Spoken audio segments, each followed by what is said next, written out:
So, okay, good. We are here with Rav Asher Lopatin, brain death and heart death, finding a universal halachic solution for organ donation. So he will be here in just a moment. All the chevra are coming.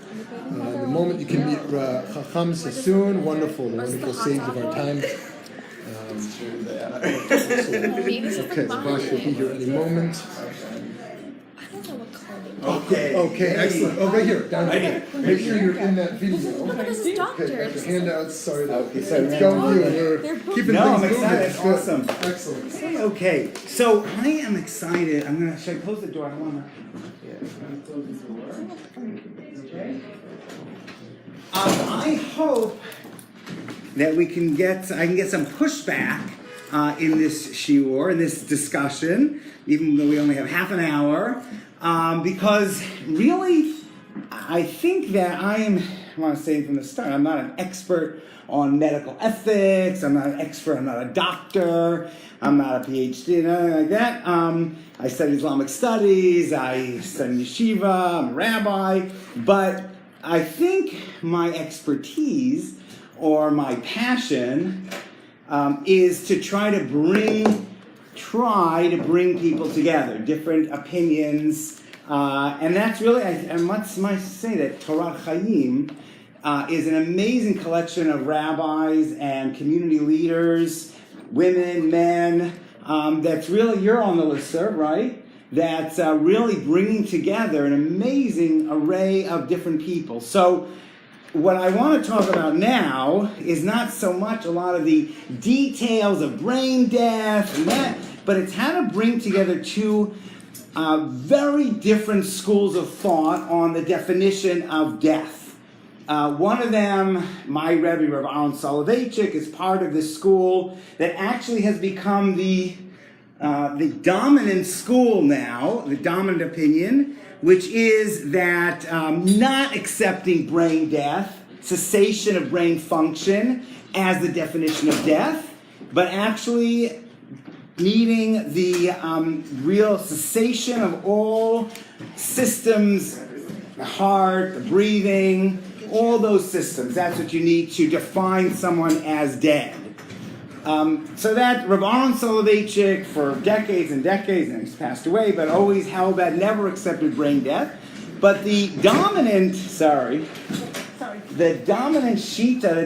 one of the dominant opinions, seemed like in the modern Orthodox world, up until around 10 years ago, was the one maybe Moshe Tendler is maybe the most famous for, really agreeing, what's that? Rabinovich. Right, yeah. So agreeing with the Harvard criteria that said that if there's cessation of brain activity, that's the definition of death. So these are really two very different schools, and we're not going to go into really a lot of the details about that because I want to propose a common enemy to both of them in order to bring them together.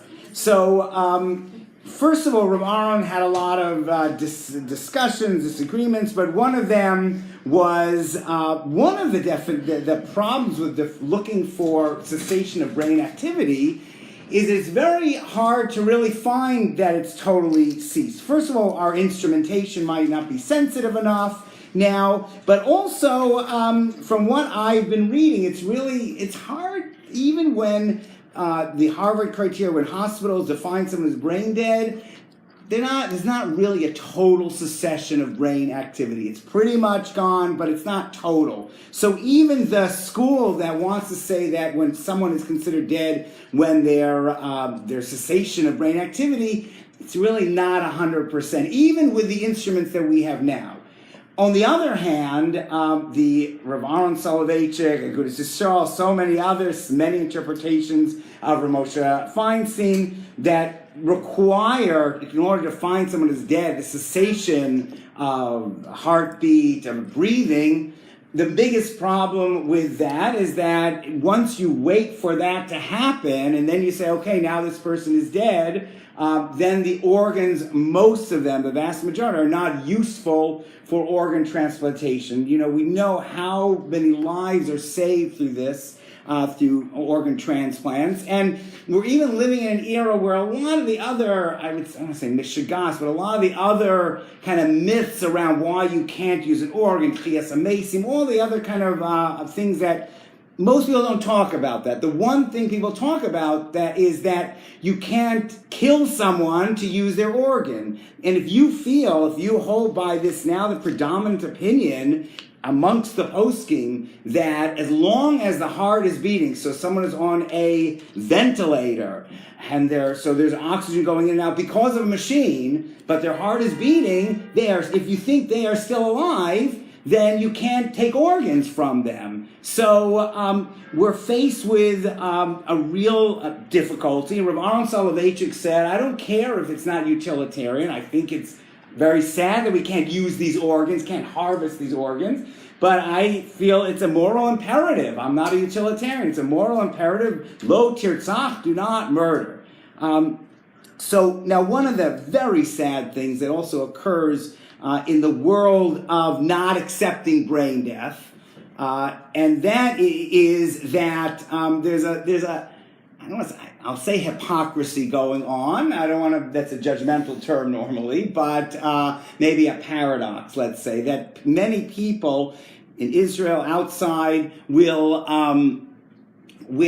not want to give an organ, will not want to be an organ donor. They say, for that, I'm machmir, lo tirtzach, so, if I'm only going to do that if I, have a cessation of heartbeat and breathing, not just brain death, or sort of brain death, because I want to be machmir about lo tirtzach. But as far as accepting an organ like a heart transplant, I will accept it from someone who has been defined as dead because of brain death and gives up the heart, and I'll take that heart, I'll take that other organ. And, this happens a lot. And because maybe there's a good explanation for that. Maybe there's a good ethical explanation for that. Like, someone's going to take it anyway, so it might as well be me. But it's a very difficult position. So I wanted to look at it, and we can give these out. I want to give plenty of time for a discussion and pushback. So this is, can give these out. This is from actually an article that I wrote. No one read this book, I don't think, maybe. But this beautiful book, Halachic Realities. So this was published by by Magid and the International Rabbinic Fellowship, another modern Orthodox organization. And I have more, I have plenty more, don't worry, plenty more, in reaction to really the RCA dumping the definition of brain death as far as death and adopting this much more restrictive view. We could talk about this shift away from a Rav Moshe Tendler and a more modern, scientific modern orthodoxy to a frummer type of modern orthodoxy, but that's what this. So there are 2 volumes of this published with lots and lots of beautiful stuff about establishing brain death and discussing it. So what I want to do is seeing, is there a way of bringing together Aaron Soloveitchik's opinion? I'll call it, that's the opinion that rejects brain death, because I learned with him, so I heard it from him most poignantly, and I also learned with him at Yeshiva University when he was arguing with Moshe Tendler and saying, no, it's wrong to define death as brain death, it's not good. Is there a way of bringing together that Aaron Soloveitchik view that it requires cessation of heart, and those who advocate for accepting brain death as the definition of death, which would enable organs to be harvested and to be given over to people that need them? So my main, the quest is, can we bring these opinions together? And also, I guess the quest is, it just seems intuitively that, it's such a tragedy that there are organs that can save lives, improve lives, and they're just being given up. Now, of course, if it's lo tirtzach, if it's, we don't want to kill people to save organs, and in fact, there's terrible stuff going on in Egypt where people are taken, are kidnapped, and they rip out some of their organs. Chas v'shalom, we don't want to do this. We don't want to say, we need the organs, what can we do? We're going to kill people. No, we don't want to do that. But on the other hand, it does seem like that we have the technology, we have the ability of a person who is dead to save so many other people and to restore the lives to so many other people, isn't there a way of doing it halachically? This is like a kind of a Torat Chayim kind of thing. Like, in our kishkas, we feel like there should be a way of doing it. Of course, if it's lo tirtzach, we're not going to murder. But if there's a way of doing it, maybe there's a way of doing it. And I think one direction came from when, I don't know how I came across this, but there is a technique that's being used now, non-heart beating donation, NHBD. It's on page 1 of this. This is just a little bit from my article. So what this does, and I've read up, what they do is very interesting. They are like a common enemy for Rav Aaron Soloveitchik and Rav Moshe Tendler, because what they do is someone is not brain dead at all. They're terminal, they're suffering, and they sign away. They say, "I want to give up my organs I want to give away my organs." So how are they going to do it? Now, you can't kill someone to get their organs, and in fact, you need the heart to be pumping or just have ceased briefly to get those organs, because after a few minutes in a corpse that's dead, when those organs aren't working, they're useless. So what this technique is okay, we got to get it from someone who is dead. How do we define death? So in a fascinating way, they use the Rav Aaron Soloveitchik, that maybe frummer school, let's say, more restrictive school, that says only when a person, when their heart has stopped beating and they're stopping breathing, their systems have closed down, you can accept them as dead. And how do they do that? Well, they remove the ventilator. So someone is being artificially, they're very ill, they're intubated, they're artificially being able to breathe, but they've signed a waiver that says, when I get to be this ill, either they're conscious or they're not conscious, when I get to be this ill, I want you to remove the ventilator from me. And even if I'm not brain dead, remove the ventilator from me. And so what they do is they have this signed. That person has reached that position, that point. They remove the ventilator, which is, let's say, the machine that enables them to breathe. And they wait. And so suddenly the breathing stops, the heart stops. Again, the problem is we can't just wait an hour and then bring in people for a transplant. You have to do this immediately within minutes. So they have a team. They have a team of doctors that are caring for him as a patient, as a living patient. That team removes the ventilator, and then immediately, basically, another team comes in. That is the transplant team, and they're all preset. They're ready for it. They know that the ventilator is going to be removed. They wait 2 to 4 minutes, however much time for the heart to stop that it can't be restarted. Naturally, at least, it's a whole. But they wait till a person halachically is dead. Now, the point I want to look at is, did we kill that person by removing the ventilator? Okay, we're going to get to that. But basically, what they do is they say, we only want to harvest organs from a dead person, so we are going to make sure that they're non-heart beating. It's a non-heart beating donation. So the good news is that this technique really, l'chulei alma, this person is dead. The bad news is that maybe they've killed this person. So what I want to look at is, first of all, challenging the idea of have they killed this person to make him a non-heart beating donor. And the second thing is, maybe we can combine the view of being brain dead, of defining death as brain death, and the other view that, no, you have to wait till the heart stops beating. So the issue of the ventilator, again, it's a machine that enables the person to breathe. Is that removing that, is that killing the person? So I would discuss this in sort of 2 steps. One is that, let's say the person gives up the right to that ventilator. Let's say the person says, if I get to a certain level of sickness, of discomfort, and I'm terminal, I give up my rights to that ventilator. Therefore, by you removing that ventilator, you're not removing something that belongs to that person. Now, the analogy I give on page 3 and 4 is from the famous two people who are in the desert, Ben Petura. Two people are in the desert, and there's only enough water for one person. You have the bottle of water. That's your bottle of water. You do not have to give it up, right? You can drink it, okay? Now, Rav Aaron Soloveitchik mentioned in a shir that let's say you're in the desert and the other person has that bottle of water and you want to save your life and you take that bottle of water from that person, you steal it basically, and you drink and you save your life. So Rav Aaron Soloveitchik said that is ritzicha. It's not just stealing, it's murder because it belonged to that person. So the fascinating thing for me is that ownership really determines is there ritzicha going on.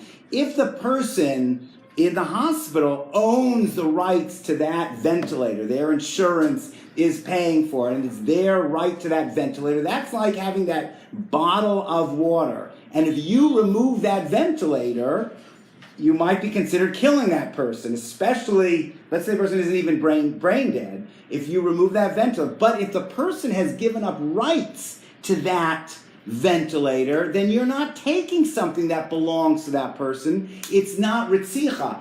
It might be lo tamor al dam re'echa. It might be not saving that person, but that's a very big, there's a huge difference between that and between ritzicha. And once we're talking about saving life, then there are a couple of things that can come into consideration. One of them is there a scarcity of ventilators in the hospital? Now, I did look this up, and in Pakistan and in India and in England with National Health Service, there is a discussion of there is a scarcity of these ventilators. So in some ways, again, you cannot take that ventilator from the person who owns it to give it to someone else. But if that person doesn't own it anymore, and you're taking the ventilator and preparing it for someone else to save that other person, then in some ways you're choosing lo tamor adam re'echa, which is the re'echa, which is the person that you're saving. You have to save someone else who might be a thriving individual, and it's triage, really. You're saying this person is terminal. This person, of course, has indicated that the ventilator doesn't belong to them, and you're taking it away from them. And again, you're not stealing it, you're not taking it away from them, you're just removing it from them. The other point is that maybe, and this is a little, I don't know how halachically sound this is, but lo tamor al dam re'echa, we're thinking of saving life. As opposed, ritzicha is that moral imperative. We never can do ritzicha, whatever the benefit to society is. But when it's lo tamor al dam re'echa, when it's a matter of saving lives, then shouldn't we think about the organs of this person that will save so many different lives? And this person, again, has authorized us to take out the ventilator, and the only reason not to take out the ventilator is not ritzicha, it's just lo tamor al dam re'echa, not, saving that person. Then maybe we should think about the utilitarian potential of saving so many lives. Maybe lo tamor al dam re'echa, not standing idly by while someone is dying, maybe that can apply to all these people that could receive organs from this person. I know Rav Moshe Feinstein talks about it's almost like the right of a person to have air. That's a right. So maybe they are stealing it by taking away the ventilator. But I would argue that everyone has a right to clean air. Hopefully we have a right to clean air. But what you can do is remove the ventilator is a specific machine that enables the lungs to work. If you remove that and place an oxygen mask over the person, they're going to die probably because they need that machine, but you're not denying them any oxygen. So one possibility, this idea, maybe it is true that removing a ventilator is not ritzicha, it's just lo tamor al dam re'echa, as long as a person has signed away their rights to that ventilator. And let me just do one more minute, and don't forget what you're going to say. Maybe what we could say is that l'chumra, and this I spoke with some doctors that I don't think the systems have thought about this, let's try to combine brain death, as imperfect as it is, cessation of almost all of brain activity, however it's defined, but combine that and say that when someone is brain dead, and they still have a ventilator in them, so their heart is beating, their organs are pretty good to be harvested, to be donated. But when they're brain dead, and you have poskim who will say that this person is dead, don't accept that yet, but do this do this non-heart beating donation. When first of all, they have to sign away their right to the ventilator when they reach a certain stage. And they're brain dead. Then remove the ventilator and wait a few minutes, wait 4 or 5 minutes, however it is, but be ready to harvest the organs. So brain dead maybe can become a chumrah to defining death as brain death becomes a chumrah for the shita of Rav Aaron Soloveitchik for non-heart beating donation, because in the end of the day you will be harvesting organs from someone whose heart is not beating anymore. But the key thing is that when they're brain dead, you get this team of the transplant team there, remove the ventilator, wait a few minutes, and then you'll be yotze both shitot. This person was brain dead already, but according to the Rav Aaron Soloveitchik and other school, their heart is not beating anymore, and then you can harvest the organs. And again, I understand the key question is removing a ventilator, is that tantamount to killing? But I don't think it's killing because the person doesn't own it like the bottle. Yes, what's your name, sir? Daniel. The other point is that the ventilator, if you understand gesisa, how does the Shultei Gavarnim understand gesisa? Salt on the tongue, right? It's an impediment to death. All right, I think it was Rav Chaim David Alevi who said the ventilator fills the same function, and if it becomes obvious that it no longer has a therapeutic purpose, if you take it off, you're not killing them. You're just removing an impediment. Right. So that's great. And I know Rav Aaron Soloveitchik try to minimize what a goses is, the level of gesisa, but I think that's a great point. Yeah, in my opinion, I would imagine, by the way, Rabbi Lopatin and I were both Talmidim of Rav Aaron Soloveitchik. The difference is that Rabbi Lopatin received smicha from Rav Aaron Soloveitchik in Yeshivas Brisk, and I did not. I eventually transferred to another yeshiva and received smicha there, but be that as it may.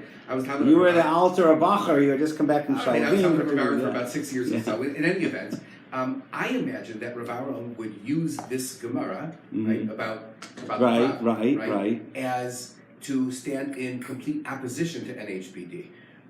The reason being that, why is there an issue of Ritzicha, of murder there? Because of when we're dealing with two individuals, as you said, one has a responsibility, right? Who said that your life is less precious than the other individuals? One has a responsibility to save their own life. When you're taking that bottle, as you said, stealing the bottle of water from the other individual, or even if they're giving it to you, what happens then is that they are giving up their right, their halachic responsibility to save their own life. And since they're giving up their halachic responsibility to save their own life, it therefore becomes ritzicha. Or since you, by taking that bottle, prevent that individual from saving their life so that you can save yours, that's why it's indirect, but that's why it's ritzicha.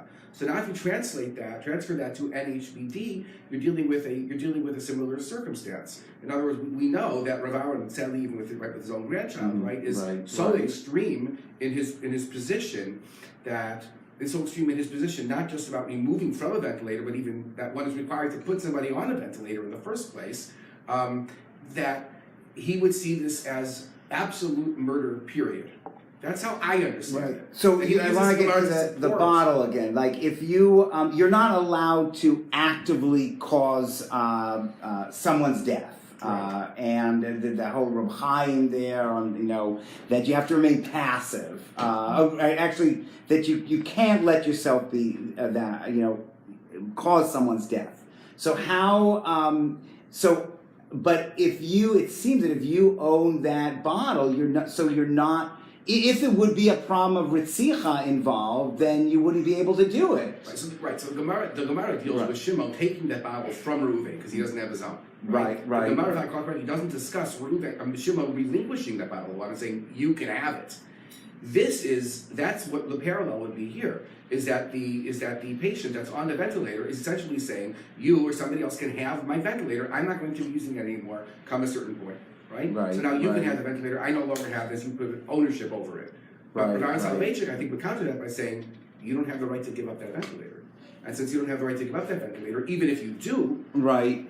Of So course. you're saying you don't have the right to give up your v'chai, but but I think that is the right. When you talk about the right of giving up a medical treatment, Right. that's all in the realm of lo tamar al dam re'echa. Not in the realm of murder, but in the realm of saving a life. And Rav Aaron Soloveitchik, I remember Paskin, like for a doctor, I remember we had a doctor ask him a question, he would say, as far as pulling the plug, which I see again, if you don't relinquish your right to that ventilator, then anyone who pulls the plug is murdering. Rav Aaron Soloveitchik told the doctor you have to give up your job. You have to, Rav Aaron was a great, purist in some ways. You'll get fired. You're not going to be the one that pulls that plug or shuts the switch. But when it came to even though for his own personal family he was such a zealot for his grandson, but when it comes to the idea of saving life, how far to go with saving life, he said, because I remember I think I asked him for my mother's case, and he said, do what you can. You try to push it as much as you can, but if you're not getting cooperation from the doctors as far as saving the life, invasive treatment, then you don't have to push it at all. So I think that's sort of, I'm looking for that kind of shift in organ transplant as well. Like if we can shift it to just lo tamod al dam re'echa, then it gets a much different treatment even from the Rav Aaron Soloveitchik side. How is this, how are we doing? Oh yeah, we have 5 minutes, we have 4 minutes. Any other pushback to this? Yes? People often quote Ramah, who says you can remove keys because they believe certain things prolong life. Right. And it's very obscure, but he seems to say it's okay to remove those things which are artificially prolonging someone's life. The person is suffering. As you know, that's often quoted. And it's perhaps a superstition, but it doesn't matter. They believe that kept someone alive, and so they're taking it away. And in that case, it doesn't seem the person asked for it to be removed at all. What was the benefit? So how does that fit in that story? Right, so you're saying that even without their will, you can remove those keys or those things, or you're talking about even the salt. Salt on the tongue, chomp. So in this case, but I think that the difference might be, I don't want to say scientific, but taking their water away, is something that really prolongs their life. The salt and maybe the keys are things that are maybe symbolic. So I think the ventilator would be much more closer to water. I mean, I would like to say that, because the ventilator is not a sort of symbolic Yes. understanding. But we see it as symbolic. They believed in the keys. That was Right, but I think that's what we have to estimate. Right, If they believe right. that the keys really had an effect, otherwise, what are they saying? I think they just believe that the person had a belief that the keys had that effect, but not that it really could be. I mean, that's more radical. But I think what I would just say is that the chiddush of non-heart beating donation, bless you, is that the idea of making sure this person is really dead before you harvest the organs, and so you have a real systematic way of bringing in the transplant surgeons and getting them ready and letting this person really expire, the heart stop for a significant amount of time. Now the fascinating question is, because some of them will restart the heart. So if you have it stopped and the person is dead, what does it mean if you restart the heart artificially, let's say with a ventilator or something, shock, a defibrillator and a ventilator? Once a person has died, have they really died? So that's a bigger question. But what non-heart beating donation can do is can fulfill this, make sure that this person is, even whether it's the key removed, the salt removed, or the ventilator removed, make sure this person is really dead. And so I just want to end with that. I hope we continue to look both for ways of making sure these organs, if there's any way of these organs going to help save lives to make it happen, and continue to examine things halachically.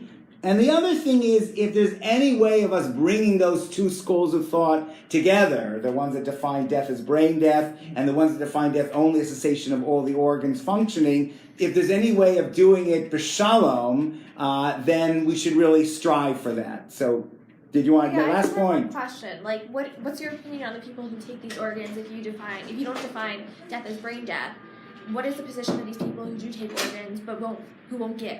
So basically, say, what is their position? Are they doing anything wrong? Yes, I think it's Chil Hashem. I think it's terrible. And there's a whole issue with Israel not being allowed to receive organs because they're not giving organs. It's terrible. And I think it's motivated more from mythical reasons, not from halachic reasons. And so, yeah, I think it's tragic. But on the other hand, I don't want to judge any. If God forbid someone needs a heart, who are we to judge that? But it seems, like you're saying, a Chil Hashem, it just seems like a terrible thing. And it seems like something we have to continue to work hard. If you don't hold of brain death, you got to work harder and harder and examine these sources more and more and find a way. So I would hope that someone who takes an organ, who doesn't believe in giving organ, but takes an organ, will spend the rest of their life fighting to resolve this halachically. For the rest of us, How many people who receive an organ are actually going to ask for an explanation of the death of the donor before they accept it? Right. I know you are sitting at home, you're on a list, you get a call, we have a heart, you have to be here in an hour. You pick yourself up, you go, they do what they need to do. How many people are going to say, I need these questions answered before I'll accept it? No, so well, first of all, I think people should, you should all have, you should be organ donors and have that on your license and sign things about that. But again, if it happens, God forbid, you weren't thinking about these issues at all, and suddenly you need a heart and you take a heart, then you go to your rabbi and your rabbi says, well, we can't give hearts because it's brain death. And you argue with your rabbi, and for the rest of your life, you are arguing with your rabbi and trying to resolve this. I think that's your obligation. And maybe you won't resolve it, but that's, I think, your obligation. Did you want to say one more? Oh, yeah. I feel bad. Okay. I think there's a saying, I don't know if a lot of people have heard it, that there's a difference between living and surviving. I think it's something you could explore with this situation, that you might not want to continue living. Great. And even though you have the ventilator, it might be too painful for you to continue. Wait, what's your name? Yidid. So Yidid is a great point. I think that's, again, where if we can switch it from Ritzicha to Lo Tamod Adam Reacha. So if it's murder, it's very hard for us to say assisted suicide and all that, very difficult. But once we're saying it's about saving life, I think we have a lot more flexibility with quality of life. Even Moshe Feinstein talks about if someone will not recover to a quality of life, then he's leaning on certain things. So I think that's a great point. As long as we can get it over from Ritzicha, from murder, to saving lives. Maybe the last point, or isn't anybody allowed to refuse any kind of treatment, especially extraordinary treatments to themselves? You mean halachically? Yes. I mean, again, no one gets judged, but you can say, I don't want antibiotics, I don't want... It depends on the specific. Again, that's a big can of worms. Right, you have an obligation. We're not going to. Everyone needs to be vaccinated because that's about vaccinated because that affects other people. But no, you have a mitzvah of Lo Tamod Adam Reacha, of saving life, that applies to you.